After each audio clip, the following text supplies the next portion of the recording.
दिल्ली विधानसभा चुनाव और मिल्कीपुर विधानसभा के उपचुनाव खत्म हो चुका है और अब सभी को 8 फरवरी का इंतजार है जब नतीजों का ऐलान होगा। लेकिन इन सब के बीच योगी फैक्टर काफी अहम है, क्योंकि मुख्यमंत्री योगी आदित्यनाथ ने दिल्ली और मिल्कीपुर में पूरा दम लगा दिया, पूरी ताकत झोंक दी। इतना ही नहीं, मतदान के बाद आए एग्जिट पोल के नतीजे भी दिल्ली में बड़े बदलाव का इशारा कर रहे हैं।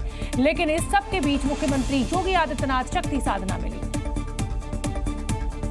और नतीजे के आने से पहले मुख्यमंत्री योगी आदित्यनाथ अपने पैतृक प्रदेश उत्तराखंड पहुंच गए, जहां गढ़वाल में उन्होंने शक्ति साधना की और मानगढ़ वासनी देवी की प्राण प्रतिष्ठा कार्यक्रम में शामिल हुए। इस दौरान सीएम योगी उत्तराखंड के पारंपरिक वस्त्र में नजर आए। सिर पर टोपी और भगवा वस्त्र पहनकर उन्होंने विधि विधान से वासनी देवी की पूजा की। मंत्रोच्चार के बीच योगी आदित्यनाथ देवी की प्रतिमा के सामने बैठे और प्राण प्रतिष्ठा कार्यक्रम का हिस्सा बने। चुनाव के नतीजों से पहले योगी की शक्ति साधना के कई मायने हैं। दरअसल बुधवार को हुए दिल्ली और मिल्कीपुर विधानसभा के चुनाव को लेकर एग्जिट पोल ने बड़े बदलाव का अनुमान लगाया। जी न्यूज के EI एग्जिट पोल में आम आदमी पार्टी को 33 से 38 सीट का अनुमान लगाया, जबकि बीजेपी को 31 से 36 सीटें मिलने का अनुमान लगाया। वहीं कांग्रेस के खाते में सिर्फ 0 से 2 सीटें आती दिख रही हैं। वहीं अगर मिल्कीपुर सीट की बात करें तो AI सर्वे में SP को झटका लगता दिख रहा है। 52% लोगों ने यहां बीजेपी पर भरोसा जताया है, जबकि समाजवादी पार्टी पर सिर्फ 48% लोगों ने भरोसा जताया। दरअसल मुख्यमंत्री योगी आदित्यनाथ ने दिल्ली और मिल्कीपुर में पूरा जोर लगाया था। अकेले दिल्ली में योगी आदित्यनाथ ने 4 दिन में 14 रैलियां की थी, जबकि मिल्कीपुर में खुद तो मोर्चा संभाले ही थे, अपनी कोर टीम भी उतार दी थी। हालांकि हार जीत की तस्वीर 8 फरवरी को साफ हो जाएगी, जिस दिन नतीजे आएंगे। और अब बात उत्तर प्रदेश की उस सीट की जो बीजेपी और समाजवादी पार्टी के लिए नाक और साख का सवाल है। यहाँ मतदान के दिन दोनों पार्टी के नेता और कार्यकर्ता कई बार आमने सामने आ गए। कई दफा SP प्रत्याशी की तरफ से वोटिंग प्रक्रिया पर भी सवाल दागे गए।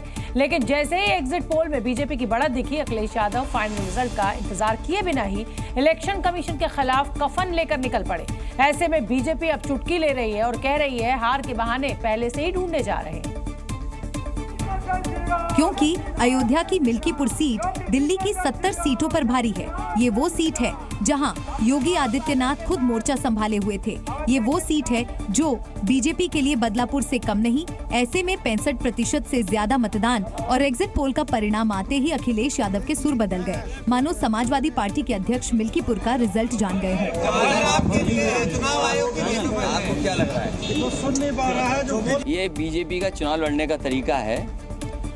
चुनाव आयोग मर गया है। सफेद कपड़ा जो होता है वो हमें भेंट करना पड़ेगा। समाजवादी पार्टी के पोस्टर बॉय अवधेश प्रसाद अपनी प्रतिष्ठा बचाने के लिए हर मंच से आंसू बहाते दिखे। बेटे अजित को जिताने के लिए हर संभव कोशिश किए, लेकिन इन कोशिशों पर खुद अखिलेश यादव को भरोसा नहीं। वो फाइनल रिजल्ट से पहले ही चुनाव आयोग के बहाने मिल्कीपुर की तस्वीर साफ कर रहे हैं। चुनाव आयोग पे बगल में ही बिल्डिंग है चुनाव आयोग की, मैं वो लाना भूल गया। सफेद कपड़ा डाल देना चाहिए उस पर, क्योंकि चुनाव आयोग मर चुका है। मैंने सुबह से और समाजवादी पार्टी ने सुबह से लेकर के शाम तक, जब तक चुनाव खत्म हुआ है, 500 कंप्लेंट्स किए। 500 कंप्लेंट 24 पे काहे नहीं बोले? जब लोकसभा आप लोग जीते थे तब तो पूरा छाती पीट के तबाही कर दिए थे। पूरा पार्लियामेंट के बाहर पूरा लाल हो गया था सब माहौल। अब ऐसा नहीं बोलना चाहिए। लेकिन जब तक परिणाम नहीं आ जाते, इन संभावनाओं को संजो कर रखें तो ही ठीक है, क्योंकि अगर परिणाम फेवर में आ गए तो फिर वक्त और जज्बात बदलते वक्त नहीं लगेगा।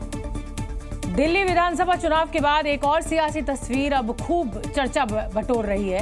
इस तस्वीर के सामने आने के बाद सियासी गलियारों में ये चर्चा आम हो गई है कि क्या उत्तर प्रदेश के 2 लड़के फिर एक हो रहे हैं, क्योंकि महाराष्ट्र विधानसभा चुनाव में उत्तर प्रदेश में 9 सीटों पर हुए विधानसभा उपचुनाव और दिल्ली विधानसभा चुनाव के दौरान इनकी राहें अलग हो गई थी और ये कहा जाने लगा था कि अखिलेश यादव और राहुल गांधी के चलते इंडिया गठबंधन में भी दरार पड़ गई है। लेकिन संसद परिसर में प्रदर्शन के दौरान जो दिखा, उससे नए सियासी मायने निकाले जाने लगे। सरकार के खिलाफ विपक्ष के सांसद प्रदर्शन कर रहे थे। पहले अखिलेश यादव और उनके सांसद भाई धर्मेंद्र यादव कांग्रेस नेताओं से चर्चा कर रहे थे और धीरे धीरे प्रदर्शन के लिए आगे बढ़ते हैं। कुछ देर बाद विपक्ष के सभी सांसद संसद परिसर में इकट्ठा हो जाते हैं। अखिलेश यादव बिल्कुल किनारे खड़े होकर नारेबाजी करते हैं। तभी नेता प्रतिपक्ष और कांग्रेस सांसद राहुल गांधी की एंट्री होती है और वो अखिलेश यादव का हाथ पकड़कर बीच में लेकर आ जाते हैं और बिल्कुल प्रदर्शन के केंद्र में लेकर आ जाते हैं। इस दौरान राहुल अखिलेश का हाथ नहीं छोड़ते हैं। दोनों के हाथ तो मिलते हैं, लेकिन प्रदर्शन के दौरान दोनों की निगाहें अलग अलग रहती हैं। ना अखिलेश राहुल गांधी से नजर मिलाते हैं और ना ही राहुल उनकी ओर देखते हैं। और इसकी भरपाई कांग्रेस अध्यक्ष मल्लिकार्जुन खड़गे करते हैं। इन दोनों के बीच में खड़े होकर दोनों नेता एक दूसरे की जगह अब खड़गे से बातचीत करते हैं। दरअसल दिल्ली विधानसभा चुनाव के दौरान अखिलेश यादव आम आदमी पार्टी के पक्ष में प्रचार करते हैं, जबकि राहुल गांधी अकेले मैदान में उतरे, जिसके बाद कई कयास लगाए जाने लगे थे। एग्जिट पोल आने के बाद दिल्ली के सियासी गलियारों में हलचल बढ़ गई है। राजनीतिक पार्टियां अभी से ख्याली पुलाव पकाने में लगी हैं, लेकिन परिणाम से पहले इस उत्साह को फिलहाल संभाल कर रखना ही बेहतर होगा, क्योंकि एग्जिट पोल की अगर माने तो दिल्ली में आम आदमी पार्टी 33 से 38 सीटों के आंकड़े को छू रही है, तो उधर बीजेपी भी उस मैजिक नंबर के बहुत करीब है। बीजेपी को 31 से 36 सीटें मिलने की संभावना है, यानी दोनों दलों के बीच मुकाबला कांटे की टक्कर का होने जा रहा है। ऐसे में जीत के दावे दोनों तरफ से हो रहे हैं। बीजेपी दिल्ली के वोटर के मूड को उन तमाम मुद्दों से जोड़ रही है जिससे एंटी इनकम्बेंसी को दिखाया जा सके, तो आम आदमी पार्टी को अब भी मुफ्त की योजनाओं पर भरोसा है। जो सारी 11 साल की नाकामियां थी, हमें उसको तो ठीक करना ही है। बहुत सारे अच्छे काम करने हैं। मोदी जी के साथ में मिलकर दिल्ली में एक अच्छी सरकार बनेगी, दिल्ली में सुशासन देंगे, दिल्ली में यमुना मैया को साफ करेंगे। एग्जिट पोलों की सरकार से भारतीय जनता पार्टी खुश है, तो अपनी सरकार बना ले। एग्जिट पोल के ऊपर अपना एक मुख्यमंत्री भी बना ले, कुछ मंत्री भी बना ले। एक दिन और एग्जिट पोल की जो है उम्र है। परसों जो है असली पोलों के फैसले आ जाएंगे और फिर अरविंद केजरीवाल को ही मुख्यमंत्री बनना है, आम आदमी पार्टी की सरकार बननी है। दिल्ली में अगर आम आदमी पार्टी फिर से चुनाव जीतती है तो अरविंद केजरीवाल दिल्ली में चौथी बार मुख्यमंत्री बनने वाले पहले नेता होंगे और पीएम मोदी के चेहरे पर चुनाव लड़ने वाली बीजेपी को लगातार तीसरी बार विधानसभा का चुनाव हराएंगे। इसके अलावा आम आदमी पार्टी को राष्ट्रीय स्तर पर और व्यापक बनाने के प्लान में मजबूती मिलेगी। एग्जिट पोल से इतर अगर पिछले 3 चुनाव के परिणाम को समझें तो 2013 में आम आदमी पार्टी 28 सीटें जीती, 2015 में 70 में से 67 सीटों पर कब्जा जमाया और 2020 में 62 सीटें जीतकर आपकी सरकार बनी। मसलन आम आदमी पार्टी पिछले चुनाव कई रिकॉर्ड ब्रेक कर चुकी है, तो क्या इस बार अरविंद केजरीवाल लगातार चौथी बार सीएम बनने का रिकॉर्ड भी अपने नाम करने वाले हैं? लेकिन अगर आम आदमी पार्टी की हार होती है तो ये केजरीवाल के लिए बड़ा व्यक्तिगत झटका होगा, जिससे उनके राजनीतिक भविष्य को लेकर भी सवाल उठ सकते हैं। दिल्ली विधानसभा चुनाव के एग्जिट पोल में बीजेपी बहुमत के बेहद करीब नजर आ रही है। दिल्ली में इस बार बीजेपी की सीटें बढ़ने का अनुमान भी है और करीब 27 साल बाद दिल्ली की सत्ता में वापसी की संभावना भी जताई जा रही है। अगर एग्जिट पोल के अनुमान सटीक साबित हुए, 8 फरवरी को नतीजों में तब्दील हुए, तो बीजेपी के लिए ये किसी चमत्कार से कम नहीं होगा, क्योंकि दिल्ली में बीजेपी की पहली बार डबल इंजन सरकार होगी, जिससे पार्टी को सियासी बूस्टर मिलेगा। उम्मीद करता हूं कि एग्जिट पोल एग्जैक्ट पोल में बदलेंगे और दिल्ली की जनता ने माननीय प्रधानमंत्री जी के काम को सम्मान किया है।